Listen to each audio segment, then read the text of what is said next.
நான் தான் சம்பாதிக்கிறேங்கிற திமிர்ல இருக்கிறவ, யாரையும் மதிக்க தெரியாதவ, நான் நினைச்சது மட்டும்தான் நடக்கணும்னு நினைக்கிறவ. அப்புறம் ஏதோ சொன்னியே, மனசுல கொஞ்சம் கூட ஈரம் இல்லாதவ. ஐயோ, இப்போ இதெல்லாம் எனக்கு இல்லையாம்மா? நான் ரொம்ப நல்லவளாயிட்டனோ?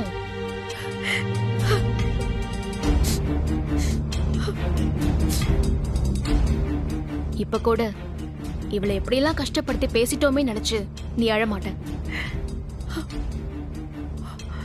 இவகிட்ட வந்து என்ன நிக்க வச்சுட்டானே அந்த கடவுள் அப்படின்னு நினைச்சுதானே அழுவுற? என்ன இவ அழுதா கூட மனசு இறங்க மாட்டேங்கிறா, கல் நெஞ்சுக்காரி.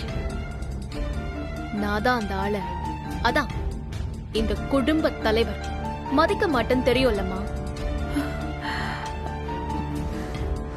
எதுக்கு அவர் இப்படி பண்ணிட்டாருன்னு என்கிட்ட வந்து சொல்ற?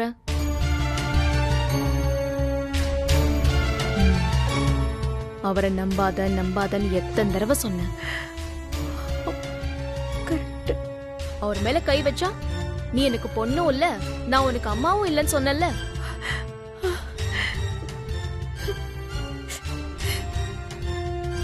ராதிகா தான் அந்த ஆளோட மரியாதை, உன்னோட மரியாதை, இந்த குடும்பத்தோட மரியாதைய காப்பாத்துவான்னு சொன்னியே. எப்ப இந்த மண்டபத்தை விட்டு வெளியே அனுப்புனீங்களோ, கல்யாணத்தன்னைக்கு சொந்த வீட்லயே படுத்து தூங்க கூட இடம் இல்லாம அனாதை மாதிரி நிக்க வச்சீங்களோ, அன்னைக்கே எல்லாமே முடிஞ்சு போச்சுமா. ஆனா இந்த குடும்பத்தை அப்படியே விட்டுட்டு போயிடக்கூடாதுங்கிற ஒரே காரணத்துக்காக தான் நான் இன்னும் இங்க இருக்கேன். ரஜினி, அது போ. இப்ப போய் நீ உதவி கேட்க வேண்டியது என்கிட்ட இல்லம்மா, ராதிகா கிட்ட. உங்க அப்பா அப்படி பண்ணிட்டார் ராதிகா. எல்லாரும் சந்தேகப்பட்டது உண்மைதான், அது கவரிங் செயின் தான் சொல்லு. ஐயோ,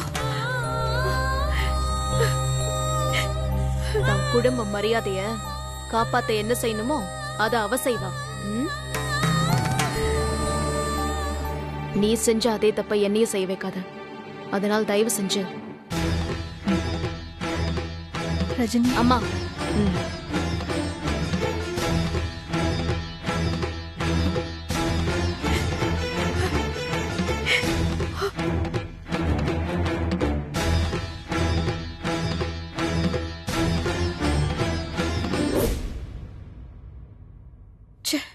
கொஞ்சம் கூட இறக்கமே இல்லாம பேசுறா, கல் நெஞ்சுக்காரி.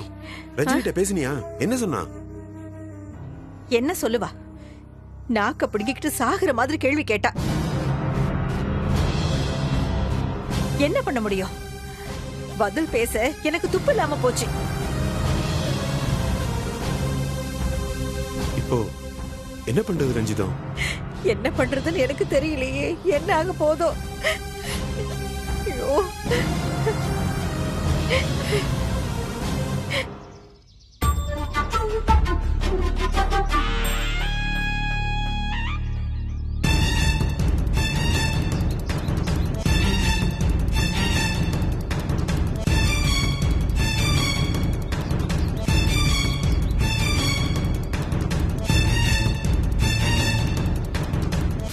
இன்னும் நல்ல நேரம் 1 மணி நேரம் தான் இருக்கு. அதுக்குள்ள எல்லாத்தையும் நல்லபடியா நடத்தி முடிக்கணும். இதுக்கு தான் நான் முதல்லயே சொன்னேன். இதெல்லாம் தேவையாப்போ? நிஷா,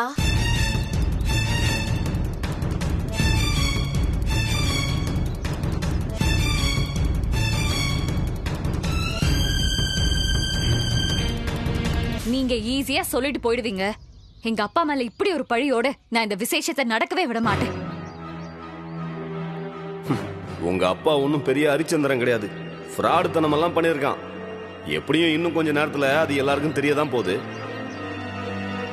அதான் இன்னும் 1 மணி நேரம் இருக்குல்ல, அப்புறம் என்ன? வெயிட் பண்ணி பார்க்கலாம். ஐயா, உங்க ஆள் எப்பதான் வருவாரு? அவனுக்கு தான் போன் பண்ணிக்கிட்டு இருக்கேன், எடுக்க மாட்டேங்கிறான். வந்துகிட்டு இருக்கானா என்னவோ. இருங்க, இன்னொரு தடவை கூட்டு பாக்குறேன்.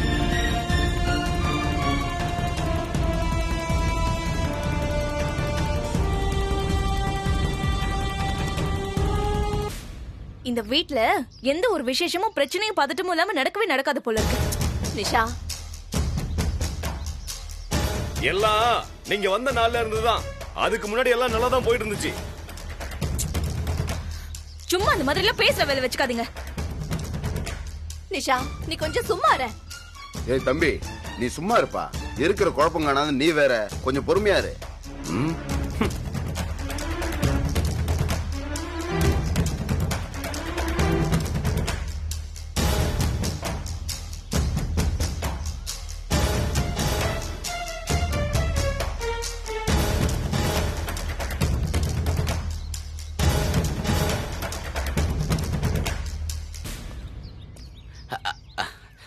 அம்மா, பையன் வந்துட்டாமா?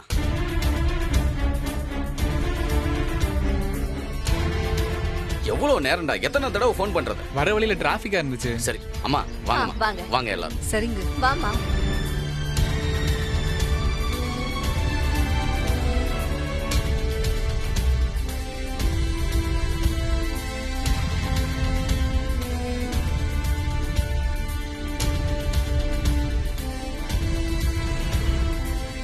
திவ்யா, அப்பா அம்மா எங்க? இதோ உள்ள இருக்காங்க, கூட்டிட்டு வரேன். வராங்க.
ஐயா, என்னையா?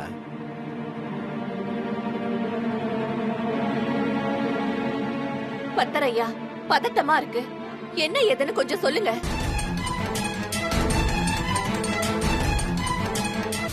எங்க அப்பா எவ்வளவு தைரியமா நிக்கிறாரு. இது வரைக்கும் ஒரு வார்த்தை பேசல. இது தங்கம் தான், எனக்கு தெரியும்.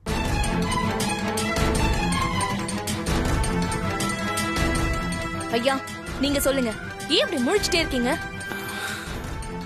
இது இந்த செயின்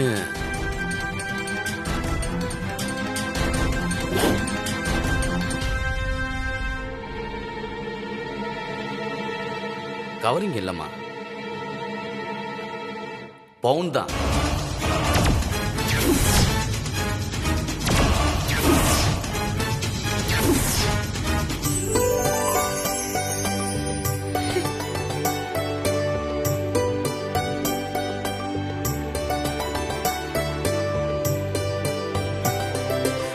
கடவுளே,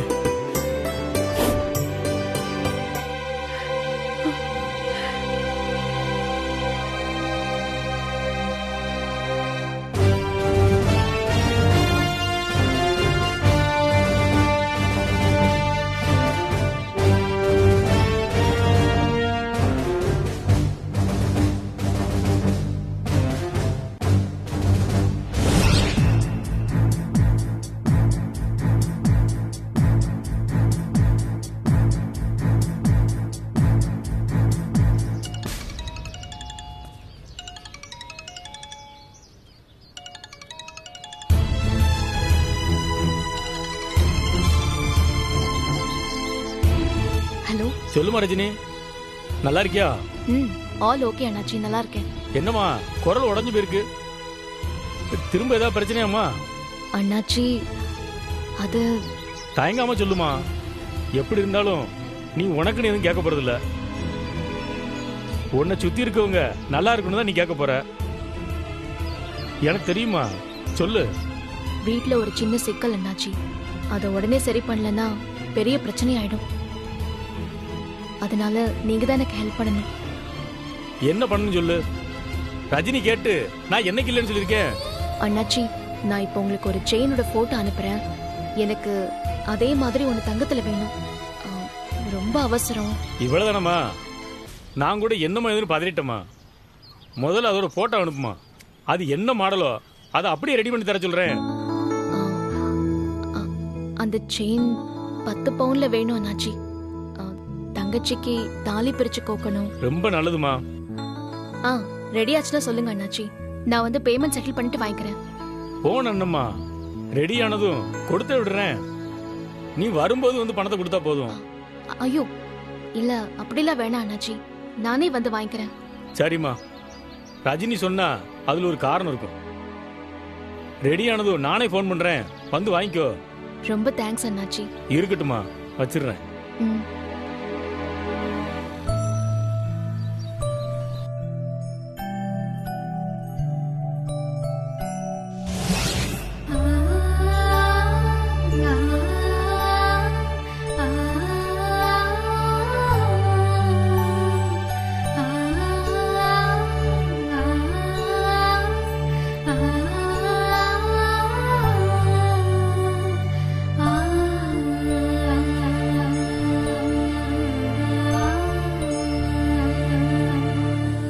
நல்லா கேட்டுக்கிட்டீங்களா?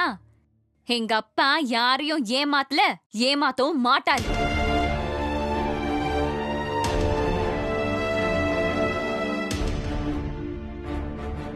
இப்ப உங்க அப்பாவை பத்தி யாருமே பேசலையேம்மா.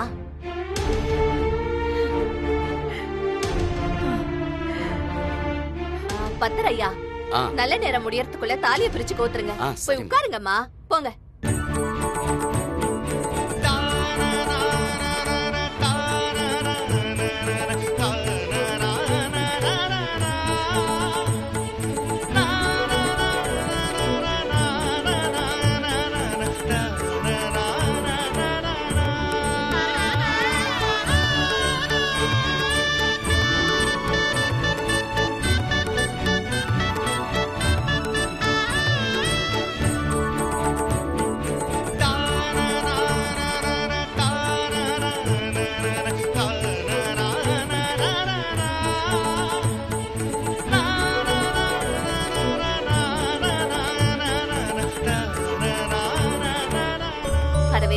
அந்த மாலை எடுத்து ராதிகா கழுத்துல போடுப்பா. ராதிகா, நீ அரவிந்துக்கு போடுமா.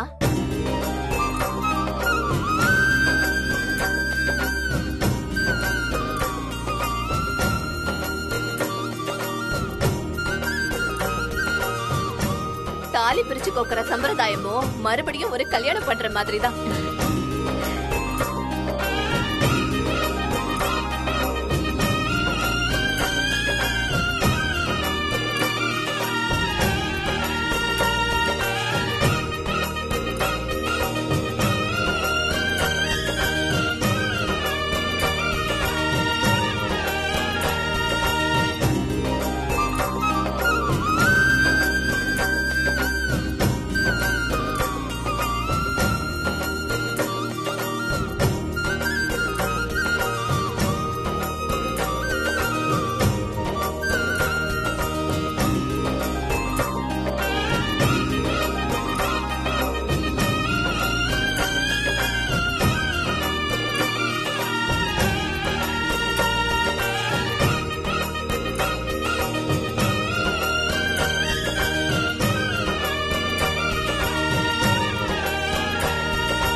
நல்லபடியா தாலி பிரிச்சு கோத்தாச்சு. இப்பதான் மனசுக்கு நிம்மதியா இருக்கு.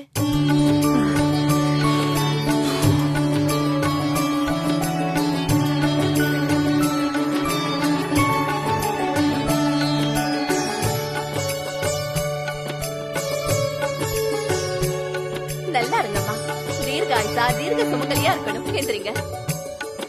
2 பேரும் எப்பவும் சந்தோஷமா இருக்கணும்.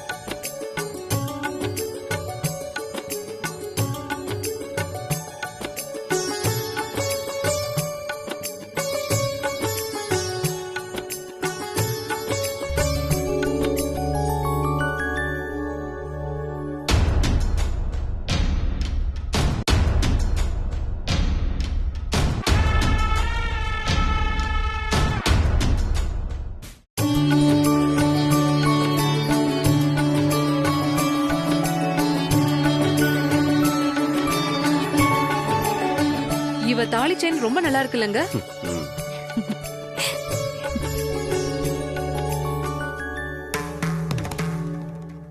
நல்ல பார்வையா இருக்கு ராதிகா. பின்ன எங்க அப்பா வாங்கி போட்டதுன்னா சும்மாவா?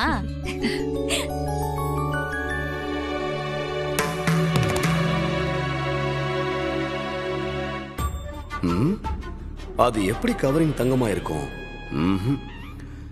ஏதோ நடந்திருக்கு. காலையில இருந்து கண்ணிலேயே படாத மகாராணி வேற ஓரமா வந்து அமைதியா எல்லாத்தையும் பார்த்துக்கிட்டு இருக்கா.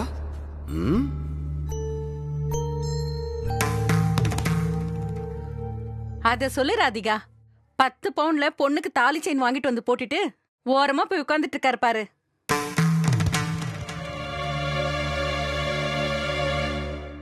அதான் பெரிய மனுஷனுக்கு அழகு. இதே வேற யாராச்சும் இருந்திருந்தா அதிகாரம் தூள் பறந்துருக்கும்ல. அண்ணே, ஃபங்க்ஷன் நல்லபடியா முடிஞ்சு போச்சு. எல்லாரும் பசியோட இருப்பாங்க. வாங்க சாப்பிட போலாம். வாங்க சம்பந்தியம்மா போலாம். வாங்க. சரி, நீங்க எல்லாரும் போய் சாப்பிடுங்க. நான் ரூமுக்கு போயிட்டு வந்துடுறேன். சரிம்மா.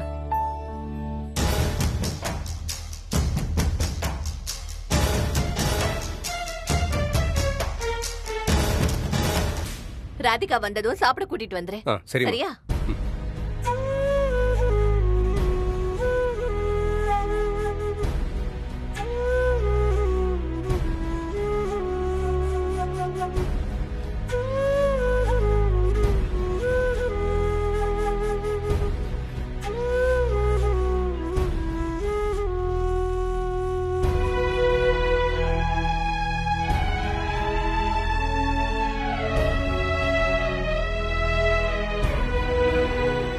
ஹாய் ரஜினி. ஏய் அரவிந்த். என்ன ரஜினி, கோவம் இன்னும் சரியா இல்லையா? ஓரமாவே நிக்கிற. எனக்கு என்ன கோவம் அரவிந்த்? எனக்கு யார் மேலேயும் எந்த கோவமும் இல்ல. அப்புறம் எங்கே நிக்கிற? அங்க வர வேண்டியதானே? என் குடும்பம் இப்படி சந்தோஷமா இருக்கிறத தள்ளி நின்னு பாக்குறத எனக்கு பிடிச்சிருக்கு. இதுக்காக தானே நான் இவ்வளவு கஷ்டப்பட்டேன்.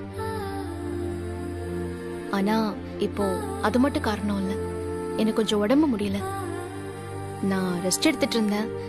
வரும்போதே ஃபங்க்ஷன் ஸ்டார்ட் ஆயிடுச்சா, அதான் தள்ளி இருந்தே பார்த்துட்டு இருந்தேன்.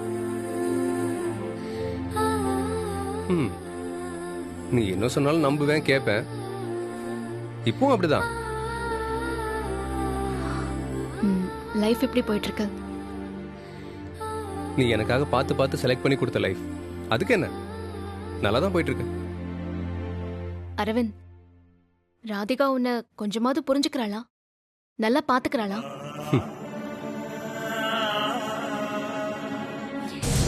ஏன் எப்ப பார்த்தாலும் இப்படியே ஆபீஸ் மீட்டிங்னு போர் அடிச்சிட்டு இருக்கீங்க? எதுக்கு தான் கல்யாணம் பண்ணீங்களோ? இதுல 5 வருஷம் லவ் வேற. ராதிகா, எதுக்குடா கல்யாணம் பண்ணணும்னு நினைக்க வச்சிடாத ராதிகா. பேசாம காலை கட் பண்ணிட்டு வேற வேலை இருந்தா பாரு.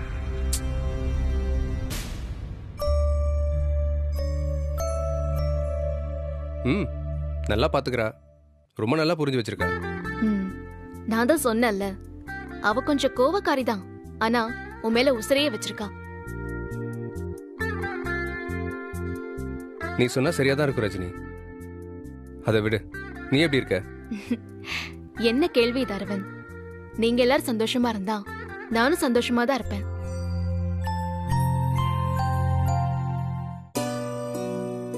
ராதிகா இருக்கிற இடம் உன்னோடது ரஜினி. நீ எங்க வீட்டுக்கு மருமகளா வந்திருக்கணும்னு நான் சரியா தான் சொல்லியிருக்கேன். நீயும் அரவிந்தன் தான் ஒன்னா இருந்திருக்கணும். நீங்க 2 பேரும் தான் நல்ல ஜோடி.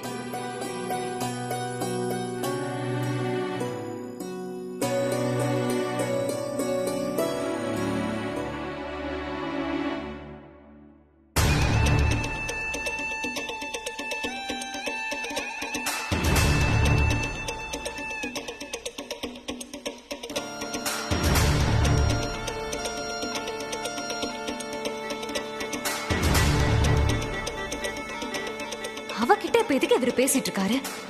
வீட்ல உள்ளவங்கள தவிர எல்லார்கிட்டயும் நல்லா சிரிச்சு சிரிச்சு பேசிட்டு இருப்பா இவ.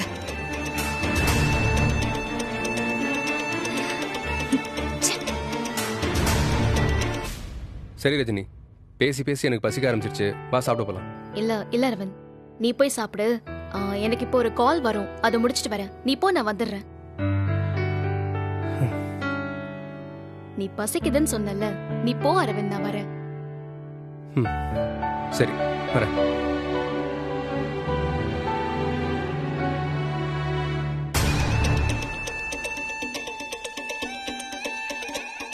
இங்கதான் இருக்கியா? வா சாப்பிட போலாம். நான் இங்கதான் இருக்கேன். நீங்க எங்க இருந்து வரீங்க? இங்க இருந்துதான் ரஜினி கிட்ட பேசிட்டு இருந்தேன். அவகிட்ட பேசிட்டு இருந்தேன்னு என்கிட்டயே சொல்றீங்களா?